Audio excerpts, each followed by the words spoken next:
Vadakara rural cyber police സ്റ്റേഷനിലെ പുതിയ ബിൽഡിംഗിന്റെ ഉദ്ഘാടനം ജില്ലാ പോലീസ് മേധാവി കെ.ഇ. ബൈജു IPS നിർവഹിച്ചു. എന്റെ ഇഷ്ടങ്ങൾ എന്റെ ഫാമിലിക്ക് അറിയാം. Family wedding centre. സ്ഥലപരിമിതി മൂലം വർഷങ്ങളായുള്ള പോലീസുകാരുടെയും പരാതിക്കാരുടെയും ബുദ്ധിമുട്ടിന് അറുതിയായി സൈബർ പോലീസ് സ്റ്റേഷന്റെ പുതിയ കെട്ടിടത്തിന്റെ ഉദ്ഘാടനം റൂറൽ SP കെ.ഇ. ബൈജു IPS നിർവഹിച്ചു. സൈബർ പോലീസ് സ്റ്റേഷനായിട്ട് നിങ്ങൾക്കറിയാം, നാൾക്ക് നാളിപ്പോൾ സൈബർ തട്ടിപ്പ് കൂടിക്കൂടി വരികയാണ്. നമുക്കറിയാം, വെർച്വൽ അറസ്റ്റ് CBI അന്വേഷിക്കണമെന്ന് ബഹുമാനപ്പെട്ട സുപ്രീം കോടതി പോലും ഉത്തരവ് വന്നിട്ടുണ്ട്. ഈ കോഴിക്കോട് ശ്രദ്ധിക്കേണ്ടത് സൈബർ തട്ടിപ്പിൻ്റെ ഒരു ഹബ്ബായിട്ടാണ് ഓൾ ഇന്ത്യ ബേസിൽ കണക്കാക്കപ്പെടുന്നത്. അപ്പോൾ അതുകൊണ്ട് തന്നെ സൈബറിൻ്റെ കേസിൻ്റെ ഇൻവെസ്റ്റിഗേഷൻ കാര്യമായിട്ട് നടത്തേണ്ട ഒരു സാഹചര്യമാണുള്ളത് കോഴിക്കോട് റൂറൽ ജില്ലാ പോലീസിന്.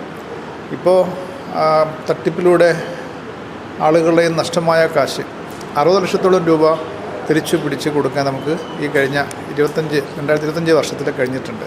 ഇനിയും കുറേ കാശ് നമുക്ക് തിരിച്ച് ബ്ലോക്ക് ചെയ്യപ്പെട്ട കാശ് ഈ പരാതിക്കാർ കിട്ടേണ്ടതുണ്ട്. അതിന് വരുന്നൊരു ബുദ്ധിമുട്ട് ഇപ്പോൾ സൈബർ തട്ടിപ്പ് നമുക്കറിയാം, ഒരു ആഗോള തലത്തിൽ സംഭവിക്കുന്ന സംഗതിയാണ്. അപ്പോൾ പല സ്റ്റേറ്റിലുള്ള ആളുകൾ ഏതെങ്കിലും ഒരു ചെറിയ എമൗണ്ട്, തട്ടിച്ച എമൗണ്ട്, അതിന് സൈബർ തട്ടിപ്പോടെ കണ്ടെത്തിയ എമൗണ്ട് അതിൽ അക്കൗണ്ട് വന്നു കഴിഞ്ഞാൽ ആ അക്കൗണ്ട് ബ്ലോക്ക് ചെയ്യപ്പെടും. അത് ഒരാൾക്കും ബുദ്ധിമുട്ട് വരുന്നുണ്ട്. എങ്കിലും ഈ കാശ് കിട്ടേണ്ട ആളുകൾ കൊടുക്കാനായിട്ട് കോടതി മുഖാന്തരം നമ്മൾ റിപ്പോർട്ട് കൊടുക്കും. പക്ഷേ ആ കാശ് കിട്ടേണ്ട ഏത് അക്കൗണ്ടിൽ നിന്നാണോ കിട്ടേണ്ടത് അതിലേക്ക് വേറെ അവകാശികളിൽ വേറെ സ്റ്റേറ്റിൽ നിന്നുള്ള തട്ടിപ്പ് നടത്തിയ കാശ് ചെറിയ എമൗണ്ട് ആയിരിക്കും. എന്നാൽ അപ്പോൾ അവരും കൂടി ക്ലെയിം ചെയ്യും.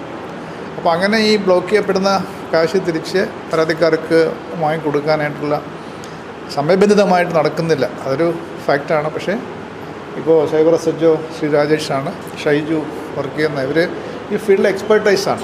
ഇപ്പോൾ മറ്റ് സബ് ഇൻസ്പെക്ടേഴ്സ് ഉണ്ട്. അവർ ഈ ഒരു ഫീൽഡിൽ ഇത് മാത്രമാണ് അവർ ശ്രദ്ധിക്കുന്നത്. അതുകൊണ്ട് തന്നെ അതിൻ്റെ ഒരു നേട്ടം കോഴിക്കോടുള്ള ആളുകൾക്ക്, പരാതിക്കാർക്ക്, നമുക്കറിയാം, ഇപ്പോൾ ഒരു സൈബർ തട്ടിപ്പ് ഉണ്ടായിരുന്നാൽ അതിൻ്റെ ഇൻവെസ്റ്റിഗേഷന് ഏറ്റവും പോലീസ് നേരിടുന്ന ബുദ്ധിമുട്ട് മറ്റുള്ള സംസ്ഥാനങ്ങളിൽ പോകണം. മറ്റു സംസ്ഥാനങ്ങളിൽ പോയിട്ടാണ് ആളുകൾ അറിയത്തിരുന്നുകൊണ്ടാണ് തട്ടിപ്പ് നടത്തുന്നത്. അപ്പോൾ അവരെ കണ്ടുപിടിക്കാൻ ശ്രമകരമായ ജോലി ഇപ്പോൾ നമ്മുടെ CDR ആയിക്കോട്ടെ, മറ്റുള്ള IPDR ആയിക്കോട്ടെ, ഈ സംഗതികൾ അതിൻ്റെ പുറകെ ഇരുന്ന് സമയബന്ധിതമായി ഒത്തിരി സമയം ചിലവഴിച്ച് അത് കണ്ടുപിടിച്ച് ഒരാളെ ചെറിയ ഇൻഫർമേഷൻ ആയിരിക്കും, ആ ഇൻഫർമേഷൻ തേടിയാണ് മറ്റ് സ്റ്റേറ്റുകളിലേക്ക് പോകുന്നത്. അപ്പോൾ യാത്ര ആയിക്കോട്ടെ, അതിൻ്റെ പിന്നാലെയുള്ള ഇൻവെസ്റ്റിഗേഷൻ്റെ ഒരു ശ്രമകരമായ ജോലിയാണ് അവർ ചെയ്തു വരുന്നത്. ഇനി മുതൽ ജില്ലാ പോലീസ് മേധാവിയുടെ ഓഫീസിന് സമീപത്തുള്ള ഡിസ്ട്രിക്ട് പോലീസ് ട്രെയിനിംഗ് സെന്ററിലെ ബിൽഡിംഗിലായിരിക്കും സൈബർ ക്രൈം പോലീസ് സ്റ്റേഷൻ പ്രവർത്തിക്കുക. നേരത്തെ ജില്ലാ പോലീസ് മേധാവിയുടെ ഓഫീസിന് സമീപം പ്രവർത്തിച്ചിരുന്ന സൈബർ പോലീസ് സ്റ്റേഷനിൽ സ്ഥലപരിമിതി മൂലം സ്റ്റേഷനിലെ മുഴുവൻ ഉദ്യോഗസ്ഥർക്കും ഇരിക്കാൻ പോലും സ്ഥലമുണ്ടായിരുന്നില്ല.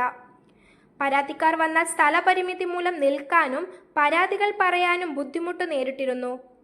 ഒരു ഇൻസ്പെക്ടറും 2 SIമാരും അടക്കം 19 പേരാണ് നിലവിൽ സൈബർ പോലീസ് സ്റ്റേഷനിൽ ഉള്ളത്.